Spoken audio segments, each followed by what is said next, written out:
Good morning, everyone. Good morning. Today is the Feast of the Epiphany, January 6th, the visit of the Magi. Epiphany. I always pray on this day that we will all have a wonderful epiphany coming together this week.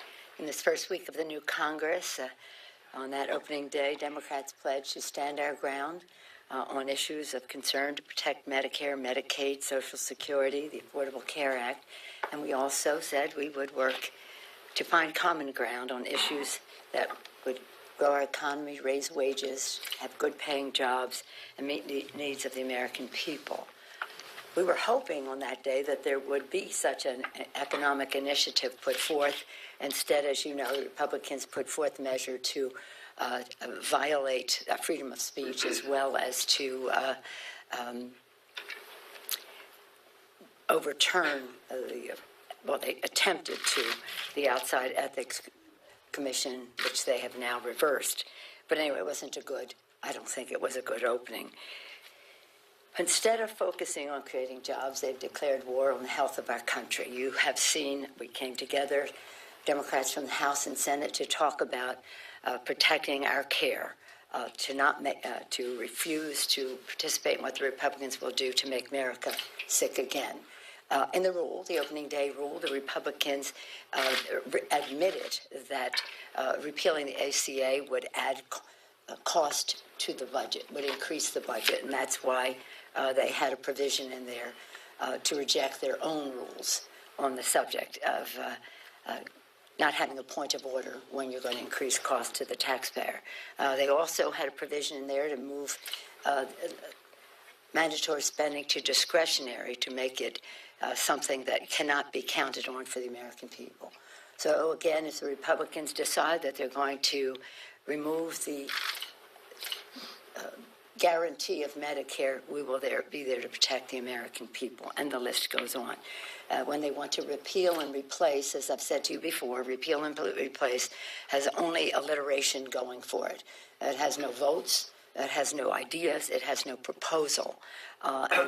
So we'll be interested to see how they want to replace, but they cannot replace it if they're going to diminish coverage, the benefits that people receive, the number of people who receive them, and stop what we consider to be very important, lowering cost, increasing access, improving benefits.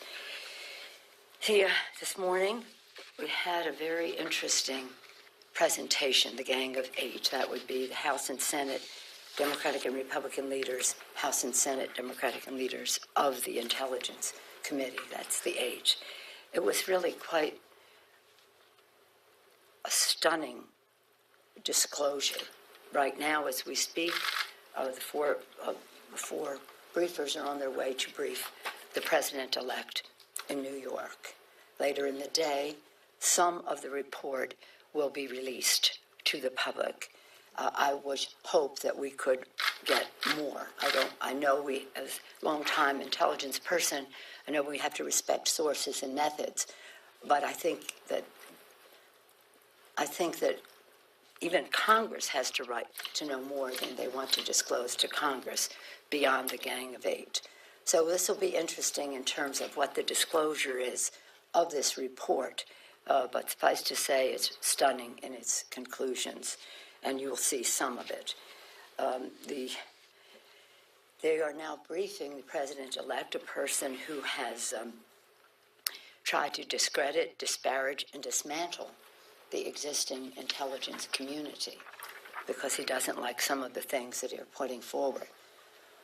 I keep reminding administrations, I've been doing intelligence for many presidents, and I keep reminding them that intelligence is, while the administration is the custodian of the intelligence, the Congress of the United States has to act upon that intelligence and has a right to access to it, protecting sources and methods. So I'm hoping that more members will have more access than is planned right now, just confining some of it to the Gang of Eight. Today we'll be joining many of our colleagues who will be making an announcement later today about the large number of members co-sponsoring the Swalwell-Cummings legislation calling for an outside investigation, an independent outside investigation of the Russian hacking into our system. With that, I'm pleased to take any questions you may have. Any question? Yes, ma'am. I wanted to ask, you expressed yesterday opposition to repealing Obamacare and defunding Planned Parenthood through reconciliation, but how do you square that with that's how the Democrats were able to put Obamacare in place in the first place?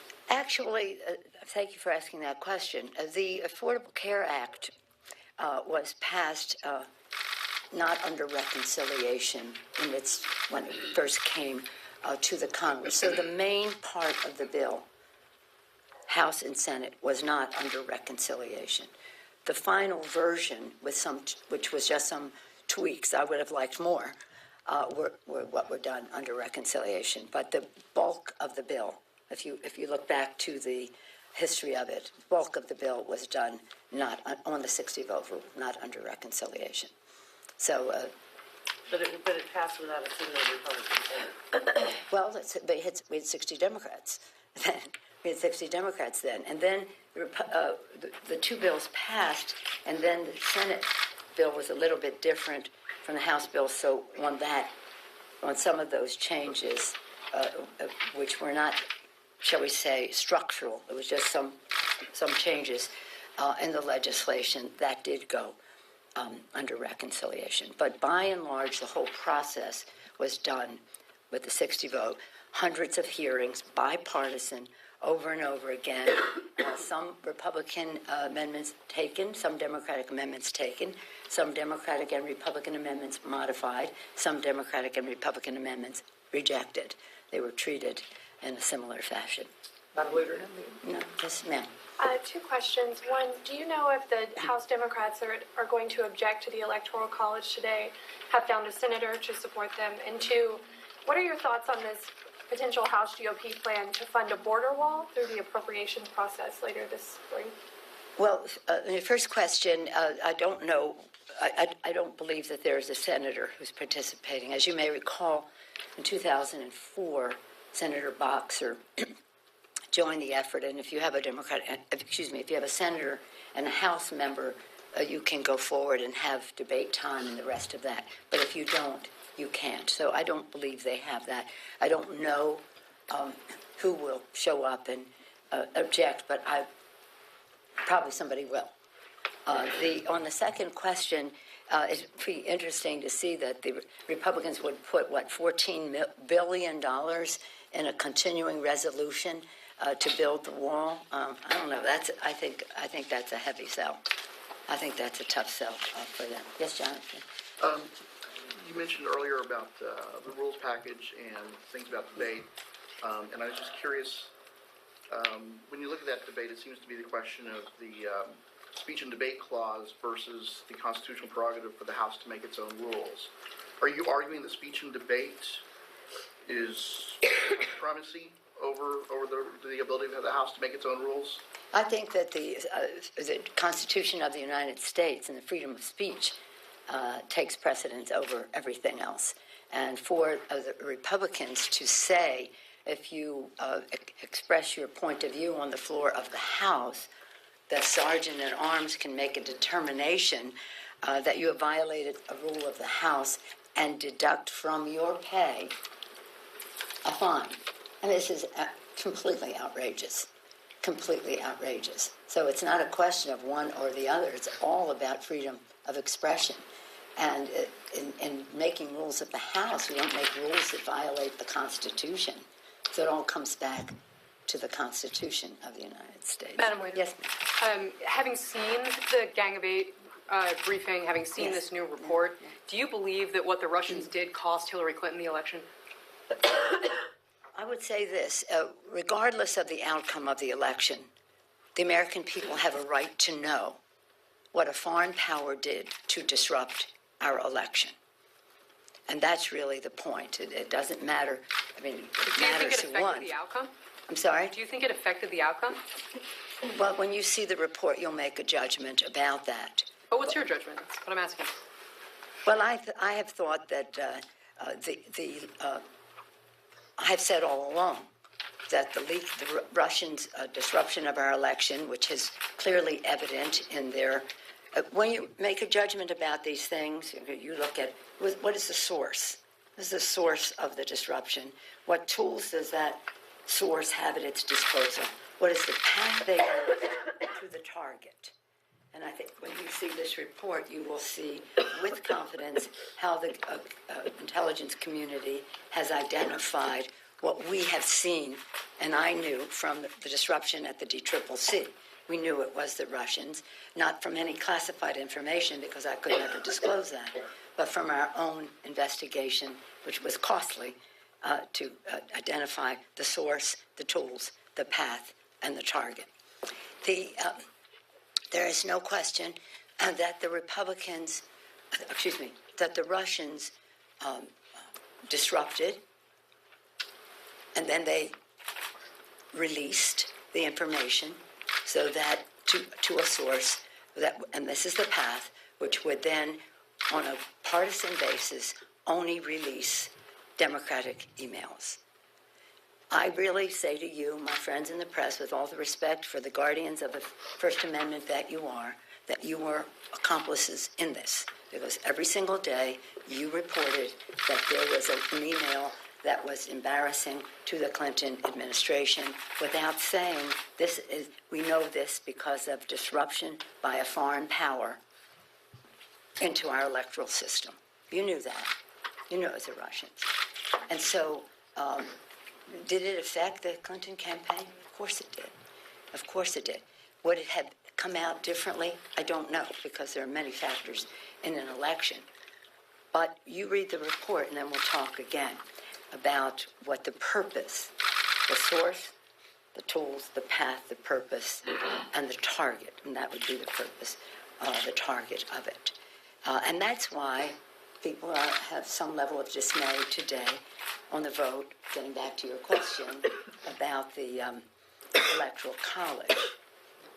How much is known about the foreign disruption of our election?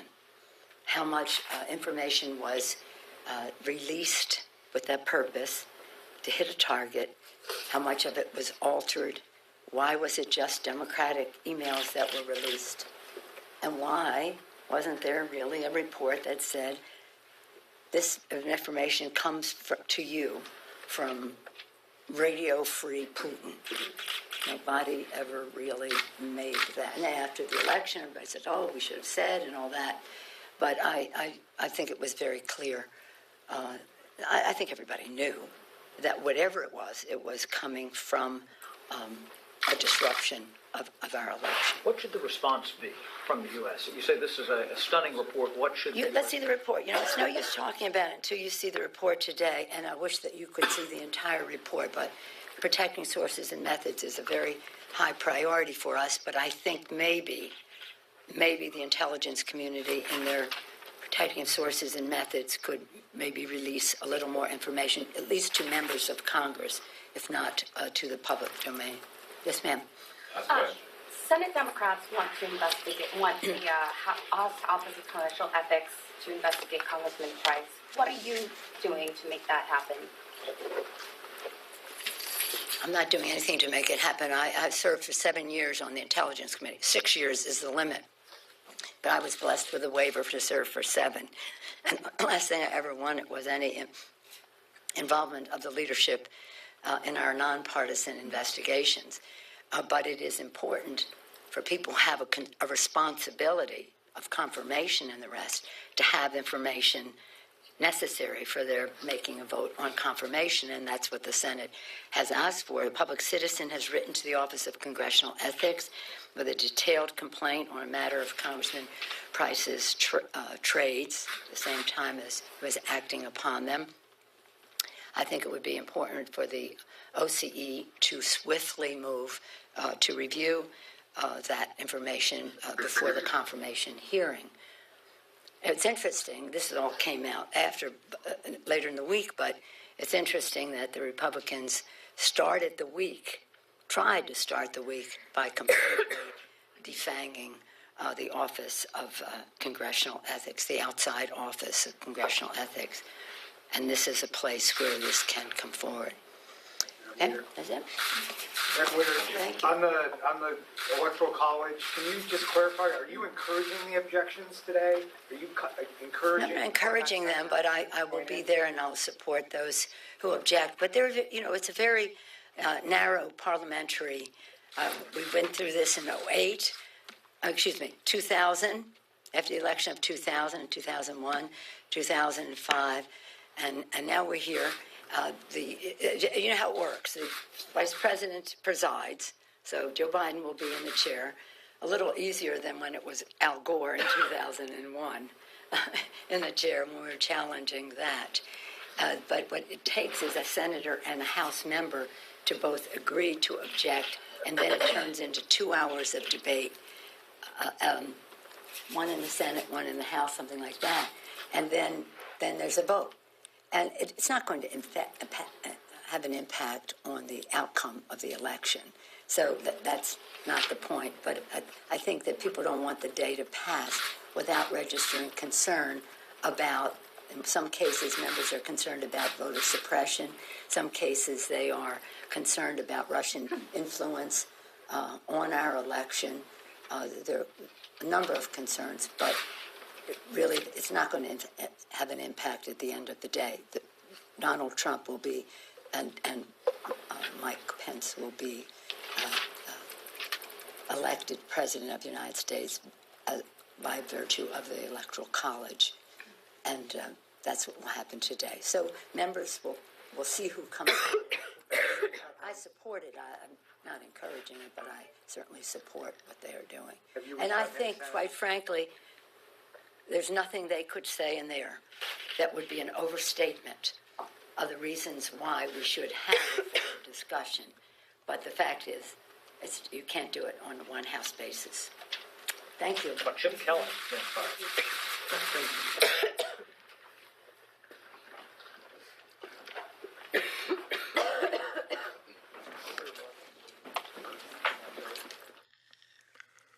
Congress met in joint